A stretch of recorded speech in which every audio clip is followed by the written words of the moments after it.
ሻሎም እንደምን አላችሁ? ሁሉ መልካም፣ ጌታ ይባረክ። ኢየሱስን መቅደስ ውስጥ አንተው በሚል ርዕስ ዛሬ እግዚአብሔር ትልቅ የዓይን መከፈት ያደርጋልኝ። የብዙ ሰዎች ችግር ኢየሱስን አለማወቅ አይደለም። የብዙዎች ችግር አለመዘመራቸውም ቸርች አለመሄድም ወር አለመስበክ አይደለም። ነገር ግን አንድ ያላወቁት እውነት አለ። ኢየሱስን መቅደስ ውስጥ ቸርች ውስጥ ብቻ እየተውትና እዛ የሚገኝ አምላክ ብቻ ስሜቱ መንፈሱ ሽታው እዛ ጋር ብቻ እየተሰማቸው ሲወጡ ግን ሌላ ዓለም ሌላኛውን የህይወት ስርዓት እየገለጡ ለብዙ ችግር እየተዳረጉ እናያለን። ስለዚህ እግዚአብሔር ይህንን ትምህርት ወደ ውስጥ ያመጣው ምን ብዬ ልስበካቸው ስለው ጌታ ኢየሱስን ልጄን ኢየሱስን መቅደስ ውስጥ ብቻ አትተውት በሚል ርዕስ ስበካቸው አለኝ።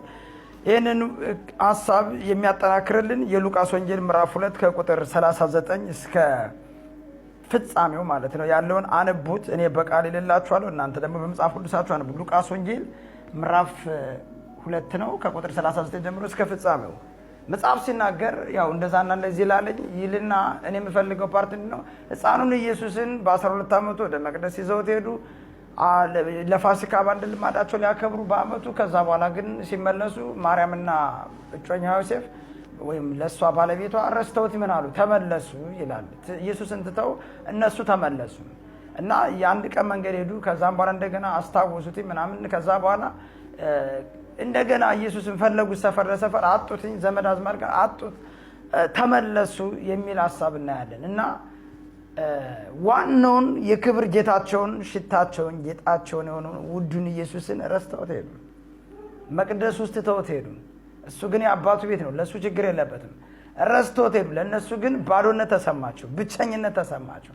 አየክ፣ ኢየሱስን ትተህ አትሂድ፣ ኢየሱስን ይዘው ዙር፣ ኢየሱስን ይዘሽ ስሪ፣ ኢየሱስን ይዘህ ተመላለስ፣ አሽከርክር፣ ውጣ ግባ የምንልክ ብቸኝነት፣ ራብ፣ የመንፈስ ቅዱስ ሀልወት እንዳይረቀብ ነው። ስለዚህ ኢየሱስን ትተውት ሄዱ። ነገር ግን እንደገና የረሱትን የናቁትን ወይም የተውትን ኢየሱስን ፍለጋ መጡ። አሜን። ይገባል ማወራው ቃሉ ምን ያስተምር? ብዙ ሰዎች እንዘምራለን፣ ከኔ ጀምሮ እንዘምራለን፣ ጸልያለን፣ እንሰብካለን፣ እንተነብያለን። ነገር ቸርች ውስጥ ጥሩ ፍቅር ምናምን የሆነ ነገሮች የክርስቶስ የሚመስሉ መልኮች አሉብን። ግን መቅደስ ውስጥ ተነው እንወጣለን። ምን ማለት ነው? መቅደስ ውስጥ አሁን ወደ መገለጥ ሳመጣል መንፈስ ቅዱስ ለዓለም ሊናገር የፈለገው ሐሳብ ምንድነው? መቅደስ ውስጥ አተው ቸርች ውስጥ ያለውን ስብከት፣ ቸርች ውስጥ ያለውን ፍቅር ቤት ይዘውና በዛተው በሳምንት አንድ ቀን ሩብ ወይ ሐሙስ፣ ዓርብ፣ ቅዳሜ፣ እሑድ የሚባሉ ቀኖች ላይ ብቻ አይደለም እግዚአብሔር ትዝ ሊል የሚፈልግ። አሁን መቅደሱ ያንኛው ስለ አካላዊ እነ ማርያም አካላዊው ላይ ጥላው ከሆነው መቅደስ ላይ ነው። አሁን ግን አካሉ እኛ ነን፣ መቅደሱ እኛ ነን። ሮሜ 8 ላይ አውርቶ ጨርሳ። ስለዚህ እኛ ከሆነን መቅደሱ እኛ ከሆነን እኛው ይዘነ መመላለሳል። አይምሮክ ላይ ከኢየሱስ ውጭ ሌላ ነገር አትክተት ነው ጭብጡ። አይምሮክ ውስጥ ከኢየሱስ ውጭ ጫው በርበሬ ምናምን ሰይጣን የሚሰጥ አሳይመንት የሆነ ነገር ኑሮ ሳይንሱ የሚልን መንግስታት የሚሉን ነገር እዚህ ጋር ተሸክመ አትዙር። እዚህ ጋር ኢየሱስ ብቻ ተሸክመ ዙር። ያኔ ክብሩ ኃይሉ ይሰማል። ብዙ ታምር ብዙ ነገርን ታሪክን ያወራዋል ይሄ ክፍል ማለት ነው። የተረሳው ኢየሱስ ተፈልጓል የሚልም አለው። ረስተውታል፣ እንደገና ፈለጉት። በዚህ አጋጣሚ ይህን ድምፅ የምትሰሙ ሴቶች፣ ወንዶች በሆነ አጋጣሚ በሆነ ዘመን ላይ የተረሳችሁ ሕያው እግዚአብሔር ምስክር ነው። ዓለም እናንተን በባትሪ ይፈልጋችኋል። ዓለም እናንተን ለመፍትሄ ይፈልጋችኋል። የተረሳው ሲፈለግ ያለው የተረሳሹ የተናቅሹ አንቺን ዓለም ለበረከት ይፈልግሻል። አንቺ ጋር መፍትሄያቸው አንቺ ጋር በረከታቸው እንዳለ በማወቅ ትውልዶች በሙሉ ይፈልጉሻል። መረሳት አንዳንዴ ለበጎ ነው። እንድትፈልግ ሁሉም እንዲፈልጉ ያደርጋል። አንዳንድ እግዚአብሔር የሆኑ ሰዎች እንዲረሱ ያደርግና ዓለም እንዲፈልግ ያደርጋል። ማርያምና ዮሴፍ ረሱት፣ ሁለት ሰው ረሰው።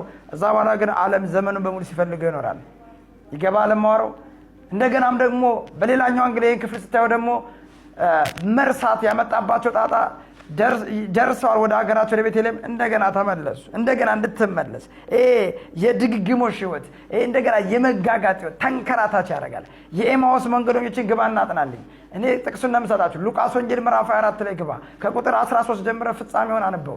ምን ይላልኝ? የኤማውስ መንገደኞች ጌታ እንደሚሞትና እንደሚነሳ ነግሯቸው በአካል አውሮታቸው ሲያበቃ ሲሞት ግን ሰው ያወራቸው መስሏቸው የሰው ድምፅ አድርገው ተረስተውትኝ የራሳቸውን ጉዞ የራሳቸውን የምኞትና የአቋራጭ ጎዳናን ተያያዙት።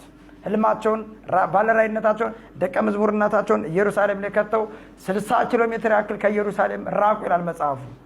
ከዛ በኋላ የክብር ጌታ ግን እንደሱ አይደለም ተገለጠላቸው። ተገልጦ ከሰማቸው በኋላ ለምን እንደሚሰደዱ ስደት ውስጥ ነው የወጡት። ከሰማቸው በኋላ እንጀራ በላቸው። ባጭሩ ስነግርህ ሲያበላቸው አይናቸው ተከፈተ። መንፈሳዊ ነገራቸው ሱፐርናቹራል ዓለም የሚባል በራላቸው፣ ተከፈተላቸው። የራእይ የማየት የትንቢት ነገራቸው በሙሉ እንደገና ተከፈተ። መነቃቃት ሆነ፣ ዋን ተች ሆነላቸው። አየው እኔ ኢየሱስን 24 ሰዓት ተሸከም፣ ወደ ኢየሱስ ብቻ አድርግ ትኩረትን የምንልህ መንፈሳዊ ነገር ሁሌ አክቲቭ እንዲሆን ነው። ዛሬ ይህንን ትምህርት በመስማት ከልቡ ሪፔንት የሚያደርግ ሰው ካለ፣ ዛሬ የሚመለስ ሰው ካለ፣ ያው እግዚአብሔር ስለተጣለው ስለወደቀው ስለሄደብ ነገር አታስብ። እግዚአብሔር የበረከት ችግር የለበትም። ዋናው አንተ አይምሮን ለእግዚአብሔር አስማርክ ነው። አይምሮን ከልጁ ከኢየሱስ ውጭ በሌላ ነገር ቢዚ አታርገው። እንኪያው ስላለው ዘማሪ ብቻ አትሁን። ዘምረ አዳራሽ ውስጥ ዘምረ ቤት ውስጥ ሌላ ህይወት፣ ሰፈር ውስጥ ሌላ ህይወት አይኖር። ሰዎችን የሚያሰናክል ነገር ውስጥ አትገኝ። ወሬ፣ ሂሜት፣ ቆሻሻ ነገር ውስጥ አትገኝ። ሰባችን ብትሆን ተንባይም ብትሆን ማንም ብንሆን ኢየሱስን ሁሌ ቤት ውስጥ ስራ ቦታ ላይ እንግለጥላቸው። ተሸክመነው እንዝር ማለት እናሳያቸው።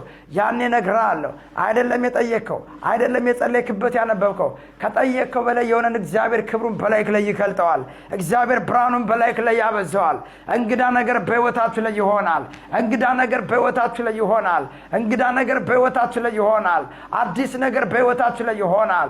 አዲስ ነገር በህይወታችሁ ላይ ይሆናል። አዲስ ነገር በህይወታችሁ ላይ ይሆናል። አሜን። የታመሙት ይፈወሱ፣ የታሰረው ይፈታ፣ እርግማን ይሰበር። ሳሚ የሚል ስም ሰማለሁ። እዚህ ፋሚሊ ውስጥ ያለ ቋጠሮ ይሰበር። ሳሙኤል የሚል ፋሚሊ ያለው ሰው ጋር ያለ የተነካካ ነገር በሙሉ ዛሬውን ወደ በረከት ይለወጥ። ይህ ምሽት ለበረከት ሆኖላችኋል። ኢን ዘ ኔም ኦፍ ጂሰስ። ኢየሱስን አንተውም። ይስማ ጋንንት፣ ይስማ መተተኛ፣ ኢየሱስን እንጂ ሌላ ነገር አይምሯችን ውስጥ አንከትም። አይናችን ከሱ ውጭ ሌላ አይም፣ ጆሮአችን ከኢየሱስ ውጭ ሌላ አይሰማም፣ ልባችን ከኢየሱስ ውጭ ሌላ አያስብም። ሌላ አንቶ ፈንቶ ነገር፣ አፈር የሆነ ነገር፣ ምድር የሆነ ነገር፣ እንጀራ በወጥ የሆነ ነገር አናስብም። የከበረውን ኢየሱስን እንይዝበታል። አይምሮን በከበረው ኢየሱስ ሙለው የከበረ ነገር ያገኛል። ፕሮፌት ፋሪስ ነኝ። መልእክቱ ጸሎት ተመችቷል። ሸር አድርግላችሁ። እወዳችኋለሁ። ሻሎም። ሙሉ ትምህርቱ ዋትስአፕ ላይ አለላችሁ። ኢን ጂሰስ ኔም አሜን።